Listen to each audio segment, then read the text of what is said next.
1451, Christopher Columbus was born into a working-class family in Genoa, Italy.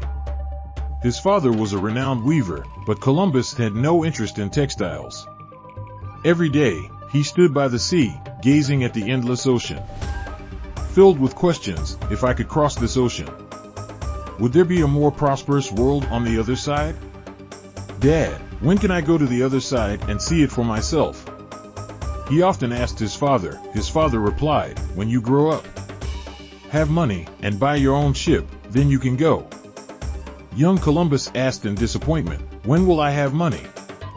His father replied sternly, as long as you keep your sights set far, wealth will eventually come to you. By chance, he borrowed a book, The Travels of Marco Polo, from a friend of his father. This book became a treasure to him, and he stayed in his room for a whole week, engrossed in this story of adventures in the East. After finishing it, he excitedly told his father, I want to go to that land filled with gold. China. He was only 8 years old at the time, yet he had already set his dream of becoming an explorer. As he grew older, Columbus's dream became stronger.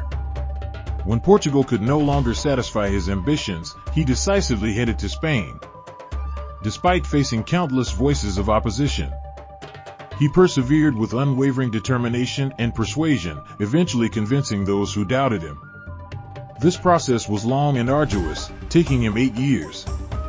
But he always believed that as long as he kept looking far enough, there would be endless riches on the other side of the ocean.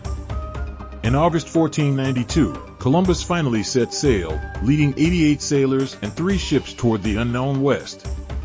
This voyage carried the dreams of all those involved, and initially, everyone was full of confidence.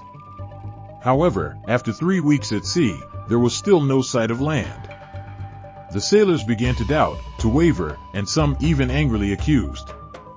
There is no continent beyond the ocean. He is trying to lead us into hell. But Columbus remained steadfast, refusing to give in, resolutely pressing on to the west. After another 11 days, just when hope was nearly lost, a patch of land appeared on the distant horizon. The crew erupted in cheers, and Columbus had finally proven himself. At that moment, he was no longer just an explorer.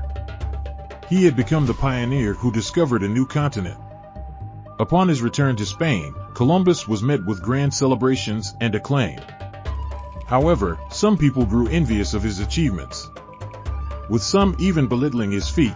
He merely took a few ships and found a new continent. Anyone could have done that. When Columbus heard these words, he simply smiled and decided to respond through action. He brought a handmade globe into the royal court and, facing those who were dissatisfied, he asked, "What do you see here?" They arrogantly replied, "Of course, it's the continent of Europe." Columbus pointed to the other side of the globe and said, "And what is this?" "It has always been here, but you never thought to consider it, nor did you explore it." This was Columbus's secret to success. He thought one step further, and he traveled 1 inch more than others. This extra inch not only led him to discover the new world, but it also became a valuable legacy he left for the world. Columbus's story teaches us that success does not just come from talent, but from the persistence and courage to go that extra inch. No matter how great the obstacles, no matter how harsh the criticism, if you can see further and are willing to take that extra step, you can reach heights others cannot. That extra inch might just be the distance between you and success.